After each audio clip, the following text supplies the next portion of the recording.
Things that used to look creepy. Nurses.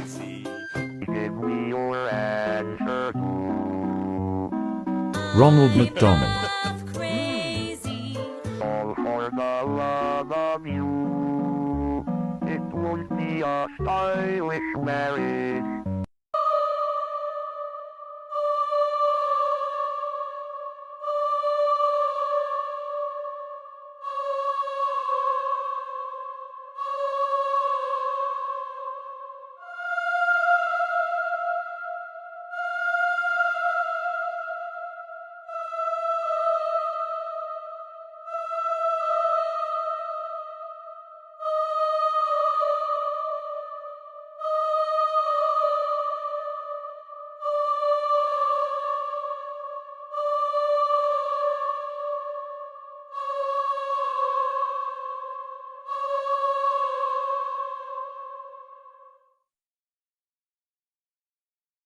This is the scariest dinosaur that ever walked the earth. Most people probably think that the Tyrannosaurus Rex is the meanest, scariest dinosaur out there. But that's actually wrong. This is the Spinosaurus, and it lived 100 million years ago. The Spinosaurus was way bigger than the T-Rex, measuring at over 50 feet long and weighing anywhere from 7 to 20 tons. These guys are most known for the 5-foot tall spine on their back, as well as their 6-foot long alligator-like mouth. And just when you thought this couldn't get any worse, in 2014, scientists discovered that many Spinosauruses spent a lot of time underwater, meaning that if this thing was chasing you down, there would be nowhere to hide. Did a vampire lurk in London's Highgate Cemetery? In the 1970s, a media frenzy and vampire hunters converge on the cemetery amidst reports of supernatural activity. Sightings of a tall, dark figure with hypnotic red eyes terrify locals. Stories of desecrated graves add to the fear. Fueled by public hysteria, a group of vampire hunters breaks into the cemetery, leading to police intervention. Despite no evidence of a vampire, the legend persists, fed by the era's fascination with the occult. The Highgate vampire becomes a cult phenomenon, blending gothic allure with the power of urban legends. To uncover eerie truths, follow AI Overlord 33. To the thief that stole these dolls out of the yard sale at 3 o'clock this morning, you're going to regret it. They're haunted. Had you waited till sunlight, you would have seen the sign that was under them that said, "Haunted dolls. If you have children, please don't buy." Okay, I put them in this glass hutch to try and contain whatever was attached to them, and it got so cold that it fogged up. Enjoy. No takesies, backsies. And not to mention, the only reason why I even sold them, had a yard sale to sell them, is because they threw a toy behind my baby and missed her head like that much. I was like, I'm done. And I had a yard sale and try to sell them. Nobody wanted them because I warned everyone and showed them the videos of what these dolls do when they're in your vicinity. Because they were not scared to move right in front of you. Enjoy.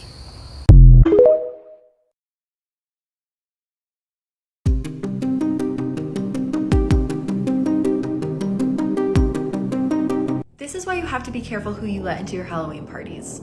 So this is a photo of who police believed was a guest at a Halloween party in Rochester, New York in the 1940s. The party was being thrown by Jack and Amelia Layton, and they actually noticed that this guest was outside of the party watching the guests through a window. The report claims that Amelia believed the guest was her friend Jan, who tended to go above and beyond for Halloween, creating very scary costumes. So she let this person in believing it was her friend Jan. But then 20 minutes later, Jan shows up, and that guest could not be found anywhere. So Amelia starts running around the party asking everyone if they knew who that guest was, and no one had recognized that person. So she goes into her daughter's room, who was playing while the party was happening. And the police report states that the only thing there left of Amelia's daughter was a bloody shoe. 4 other reports of this guest being at parties that night were called into police, and all of them resulted in missing children's cases. The identity of this person has never been found, and none of the kids have been found either. They say the worst thing you can encounter in the woods is other people. An outdoorsman was camping in this creepy forest he's been to several times. And as he goes deeper into the woods to explore, he hears this. I'm not sure if you guys ever seen the Blair Witch Project, but damn, this is just giving me Blair Witch Project vibes. Super cool. Imagine just being lost out here. It feels like this would never end.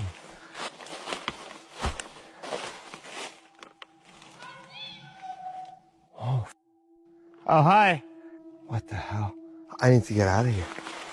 Oh boy. It could have been campers, but this area is extremely secluded.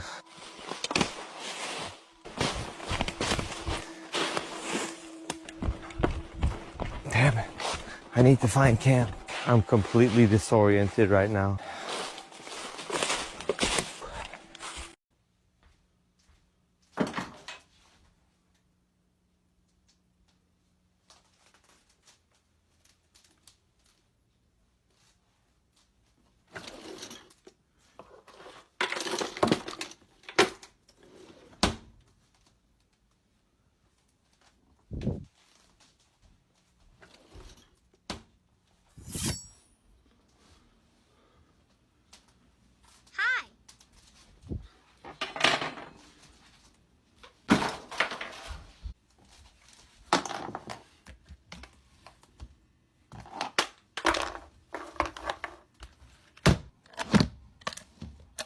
Oh, come on. You're not playing fair. You'll regret this.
Things humans weren't meant to see. This video of a dude finding a hole in the ground while he's on a walk is going viral. But he's going viral because of what he found in the hole in the ground. So what he finds under the ground looks like a staircase. And I don't know what possessed him to go down there, but he does it anyway. So now that he's underground, I'm going to speed through it because it goes pretty far down. And where it leads him is to a huge, ancient-looking door. And I don't know what possessed him, but he goes beyond the door, and what he finds down there is what's got people scratching their heads, some sort of tiled room. And on the other side of the room is a gate, and the creepiest part is the fact that there's carpet beyond the gate, and it looks like something you would see at a mall. To his direct right is a glass window, and when he looks through it and focuses the camera, it reveals that he's in a mall. And I'm not sure at what point he realizes it because this is where the video ends, but Buddy is in the back rooms. Top 3 terrifying animals that existed and you didn't know about. Number 3. The titanoboa is likely one of the most terrifying animals to have ever existed. This prehistoric snake, which lived about 60 million years ago, could reach a length of 39 to 49 feet and weigh up to 2,500 pounds. Its gigantic size enabled it to rule in the ecosystems of the time, particularly in South America. Number 2. The pulmonoscorpius is an ancient scorpion that lived during the Carboniferous period, about 330 million years ago. This prehistoric arachnid measured up to 2.3 feet long, which is much larger than any scorpion found today. Its impressive size and terrifying appearance probably made it a formidable predator of its time. Number 1. The Gigantopithecus was the largest primate to have ever existed. Living around 100,000 years ago, this giant hominid could measure up to 9.8 feet tall and weigh up to 1,322 pounds. Its large size made it frightening, but it was likely a peaceful herbivore. The Gigantopithecus disappeared due to factors such as climate change and competition with humans for resources.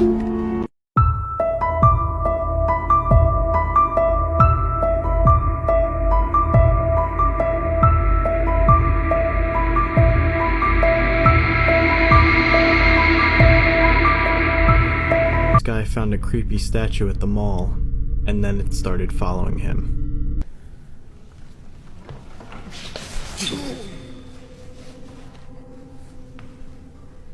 Run, run, run, run, run. That thing was creeping up on you. It also definitely teleported.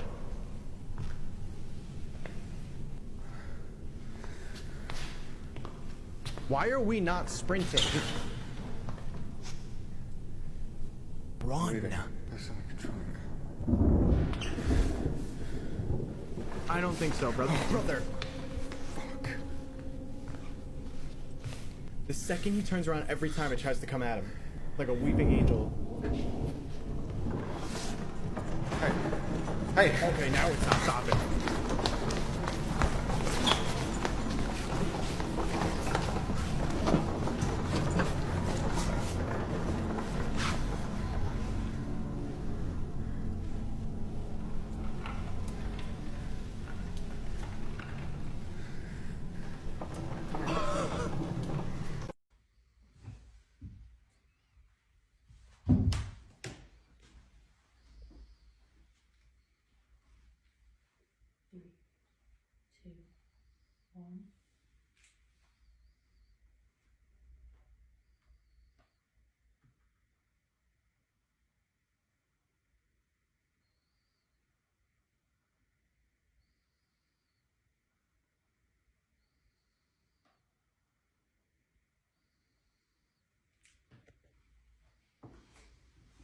See if this haunted clown speaks.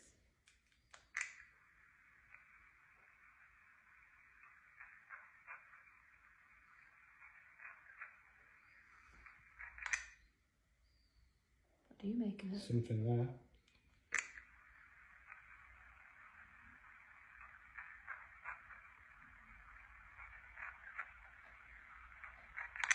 I thought it said, please don't film me right at the end. Very interesting. Do you not want to be filmed? Let me know in the comments what you hear.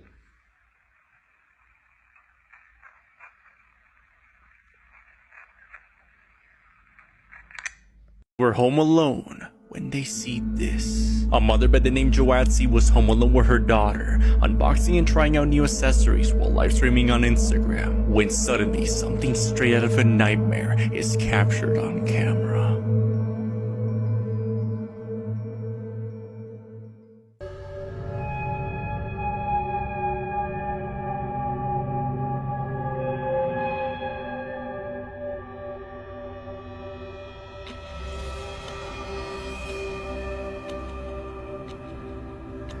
A pale figure with black eyes can be seen staring at them, as the stream went on and remained mostly unnoticed, until it's later seen by the stairs approaching them.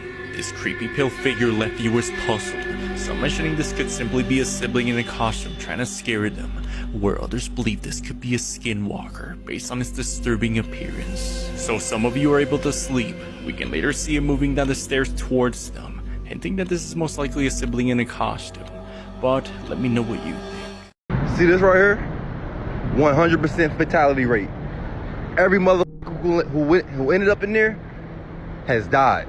This terrifying video comes from Vaughn Outside. I'll tag him below.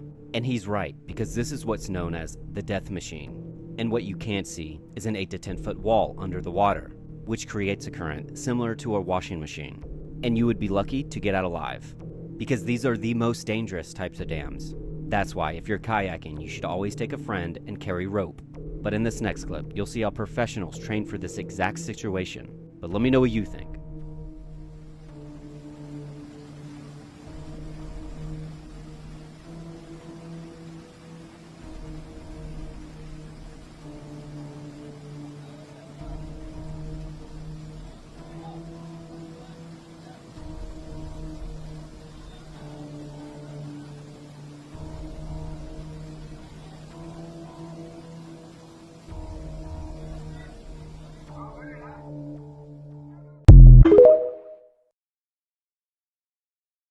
This was the most evil boss who ever lived. In the year 1956, a man named Lon Moore got hired as a marketer at a firm in Bowling Blue, Kentucky. The first thing they told him was to never ever knock on Mr. Mondo Duke's door, who was the boss. Only one employee named Mo DeGrasse was allowed in the office and was able to talk to the boss.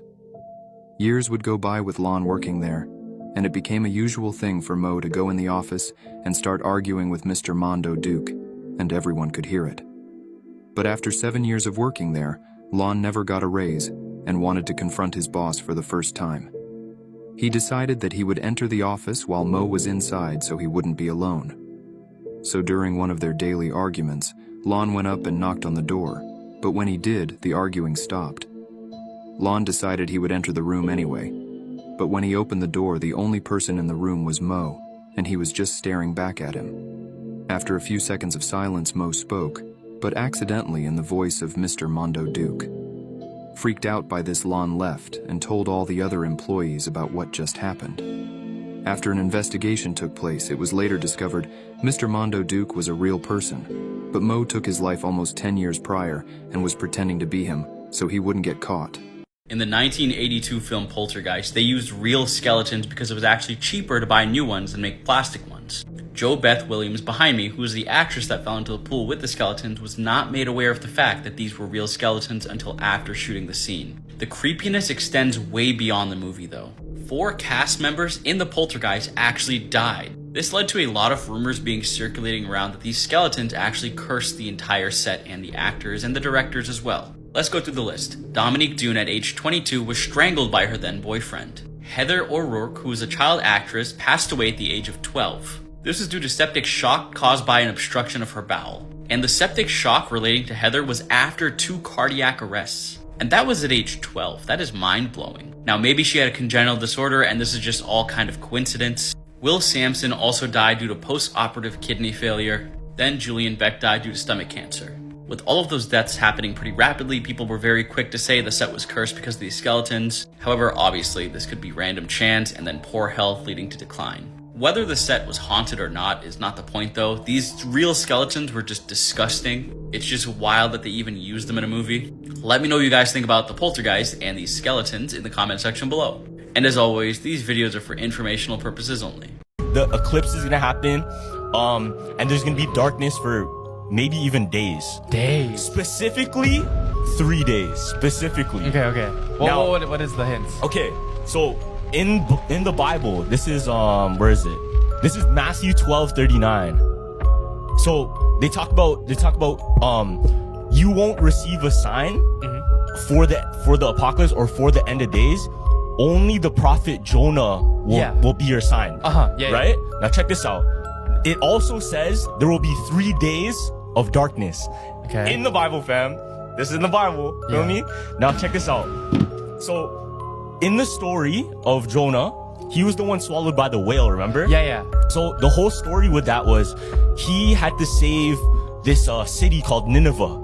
And the people of Nineveh were sinning and they didn't believe in God and they were doing all this nonsense. Jonah, his job by God was, you have to go and convince the people of Nineveh to stop sinning and believe in me so that I will save all of them. That's what God's deal was. Remember where he was swallowed by the whale, and then that was where he was deciding, he was running away from God. He's like, nah, I'm not gonna do this, I don't really want to be that guy. And he was stuck in the whale and he decided, okay, you know what, I'm gonna listen to you, and he got spat out by the whale. After how many days? 3 days.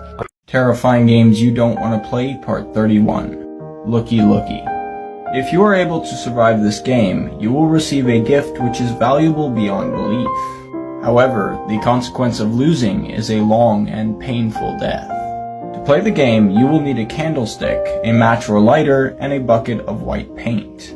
Once you have acquired these items, you'll need to use the white paint to draw images of eyeballs on every window around your house. Be warned, if you miss a single window, your house will not be protected, and the game will become impossible to win. Once you have finished your paintings, you'll need to find a room without windows, close the door, and wait until midnight. Once the clock strikes 12, you'll need to light your candlestick and say the words, "Looky, looky, come and see, looky, looky, you won't find me," 3 times in succession. This will summon the Looksee Man. For the next 6 hours or until sunrise, the Looksee Man will move around your house, trying to catch a glimpse of you through the windows. Your job will be to continuously move around the house without being caught, You also cannot let your candlestick go out or you will automatically lose the game. If you're able to survive until sunrise, blow out your candle and the Looksee Man will disappear, leaving you with the gift of future sight and all the benefits that come with being able to see into the future. However, if you are caught, you will be taken away to the Looksee Man's lair, where he will consume your eyes and leave you to die alone. Comment whether or not you would play this game, and follow for more.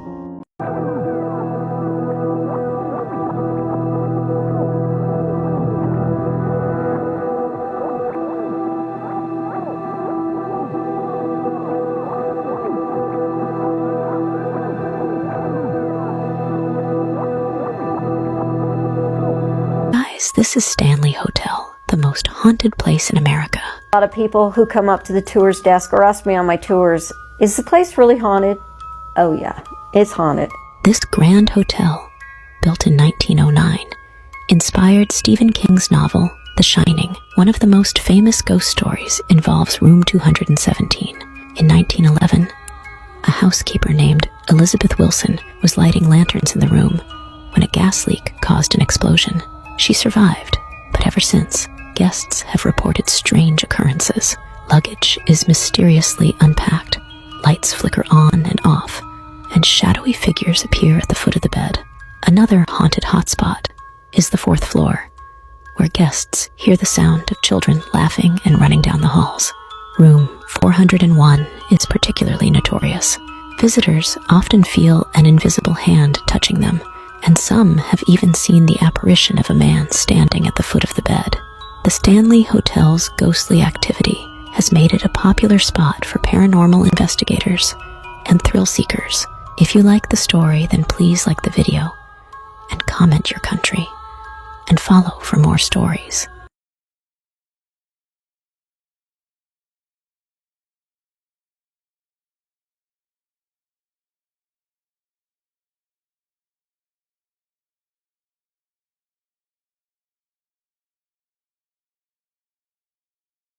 Guys, have you heard about Russia's sleep experiment? It's the most terrifying experiment in human history. In the 1940s, Russian scientists conducted a secret experiment on 5 prisoners. They were promised freedom if they could stay awake for 30 days without sleeping. To keep them awake, the scientists used a special gas. At first, everything seemed normal. The prisoners talked to each other, shared their thoughts, and seemed fine. But after a few days, things started to get weird. The prisoners began to show signs of severe stress and paranoia. They stopped talking to each other and started whispering to themselves. By the 9th day, the prisoners began to scream uncontrollably. One of them even tore out his own vocal cords to stop himself from screaming. They started to act like wild animals, hurting themselves and each other. The scientists were horrified, but continued the experiment. On the 15th day, the scientists decided to open the chamber to see what was happening. What they saw was horrifying. The prisoners were covered in blood, with pieces of their own flesh torn off. They had turned into something inhuman, driven mad by the gas and lack of sleep. The scientists tried to stop the experiment, but the prisoners begged for the gas to be turned back on. They screamed that they wanted to stay awake, revealing they had become addicted to it. In the end, the experiment was a complete disaster, showing how fragile the human mind can be when pushed to its limits. Guys, comment your country so I can make a true scary story from there. Japan, there's a haunted forest called Aokigahara, also known as the Suicide Forest. Located at the base of Mount Fuji, this dense forest is infamous for the many people who go there to end their lives. One dark night, a man named Kenji decided to enter the forest, hoping to understand why so many were drawn to its eerie depths. As he walked deeper, the forest grew unnaturally quiet. No birds chirped, and no wind rustled the leaves. The silence was so heavy, it felt like a presence, watching, waiting. Kenji started to feel uneasy. He could almost hear whispers, though there was no one around. Shadows moved just out of sight, flickering between the trees. The deeper he went, the stronger the feeling of being watched became. His flashlight began to flicker, and soon it went out completely. In the pitch black, Kenji heard soft footsteps behind him. When he turned around, he saw nothing but darkness. Panic gripped him as he quickened his pace, trying to find his way back. The footsteps grew louder, and he could feel a cold breath on the back of his neck. Suddenly, a pale figure emerged from the shadows. A ghostly woman with long, tangled hair and empty, hollow eyes. She reached out for Kenji, her fingers like ice. Terrified, he ran, not looking back, until he finally stumbled out of the forest, gasping for breath. To this day, Kenji swears that the spirits of Aokigahara tried to claim him, just like so many others who entered the haunted forest and never returned. In a little house in the city of Cape Town in South Africa, a 17-year-old girl named Misha Solomon was packing up her homework. Her mother, Lavana, walked into the kitchen with a big smile on her face, and she was holding up this beautiful red flowing dress. Her mom had been making this dress by hand. It was for a big school dance that was coming up. And then from somewhere behind Misha, her father, who was still sitting at the table, kind of grunted out, "Hey, isn't that dress a little bit revealing?" And Misha and her mom kind of just rolled their eyes because they knew Misha's dad just loved his daughter and was very, very protective of her. She headed out the front door out to the road where her aunt was waiting in her car. Misha began to notice her aunt was acting kind of strange and constantly looking behind her and looking in her rearview mirror. And finally, Misha said to her aunt, "What's going on? What are you looking at back there?" Now, I know this sounds crazy, but I'm pretty sure there's a white car that's following me. And in fact, over the past couple of days, I've seen what I think is this same white car following us anytime I'm driving you to school. And so Misha just turned around in her seat and looked out the back window, and she saw there were dozens of white cars on the road. "I think you're just being paranoid. Nobody's following us. There's no reason to follow us." And as she was walking down the hallway, her best friend, Cassidy Nurse, was walking up the hallway in her direction. But Cassidy gave Misha this kind of weird, lukewarm smile and then quickly looked away from Misha, and then Cassidy turned and bolted into the nearest classroom. And she starts thinking to herself, what's going on? Why did she do that? That was so cold. And Misha just hustled down the hallway and went into her classroom. Suddenly, the principal comes in without even knocking, and without even saying anything to Misha's teacher, the principal walks right up to Misha and says, "I need you to come with me." And she began to wonder, what is this about? What's going on? And as soon as Misha walked in, the two women, without introducing themselves, just told Misha to come over and take a seat next to them. And Misha, instead of doing that, just paused and looked at the women and said, "What's going on?" And at this, the two women kind of looked at each other, and then one of the women piped up and said, "Misha, we're here because the police sent us. And they sent us because of a photo that you and your very close friend Cassidy took." But before Misha could ask any questions like, "What photo are you talking about? And really, what's going on here?" these two women would explain the whole situation to Misha. And by the end of this story, Misha had taken a seat and put her hand over her mouth in utter disbelief. She was so overwhelmed with what she was just told that she just continued to sit there with her hand over her mouth, totally silent. And then finally, Misha did break the silence by saying, "Can I please just call my parents?" And at this, the social workers said, "No, you can't. And in fact, the police are already at your parents' house. They're talking to your parents right now." She really is like, "How is this real life?" And the principal at this point walked over and gave Misha a hug, and Misha just began sobbing hysterically. Before they went to the safe house, they would need to make Nobody should ever own a monkey.